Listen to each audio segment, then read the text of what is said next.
Mandvi police station વિસ્તારમાંથી royalty કે pass permit વગર રેતી ભરેલ ટ્રેક્ટર પકડી ડિટેઇન કરી ખાણ ખનીજ વિભાગ તરફ મોકલી આપતી લોકલ ક્રાઇમ બ્રાન્ચ પશ્ચિમ કચ્છ ભુજ। માંડવી પોલીસ સ્ટેશન વિસ્તારમાંથી રોયલ્ટી કે પાસ પરમિટ વગર રેતી ભરેલ ટ્રેક્ટર પકડી ડિટેઇન કરી ખાણ ખનીજ વિભાગ તરફ મોકલી આપતી લોકલ ક્રાઇમ બ્રાન્ચ પશ્ચિમ કચ્છ ભુજ। ચિરાગ કોરડિયા પોલીસ મહાનિરીક્ષક સરહદી રેન્જ ભુજ તથા વિકાસ સુડા પોલીસ અધિક્ષક પશ્ચિમ કચ્છ ભુજનાએ જિલ્લામાં ગેરકાયદેસર થતી ખનીજ ચોરી અટકાવવા માટે સૂચના આપેલ। જે સૂચના અનુસંધાને લોકલ ક્રાઇમ બ્રાન્ચ પશ્ચિમ કચ્છ ભુજના પોલીસ ઇન્સ્પેક્ટર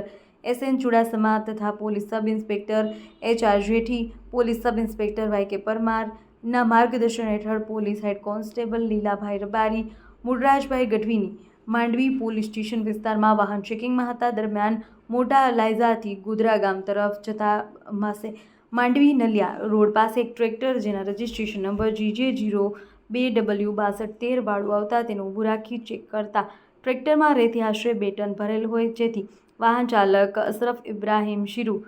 ને માંડવીવાળા પાસેથી રોયલ્ટી પાસ પરમિટ માંગતા રોયલ્ટી પાસ પરમિટ ન હોય, જે અંગે ખાણ ખનીજ ધારા કલમ 34 મુજબ વાહન ડિટેઇન કરી ખાણ ખનીજ વિભાગ તરફ રિપોર્ટ કરી ટ્રેક્ટર માંડવી પોલીસ સ્ટેશન ખાતે આગળની કાર્યવાહી સોંપવામાં આવી છે। અહેવાલ મા ન્યૂઝ કિરણ ગોરી, ભુજ, કચ્છ।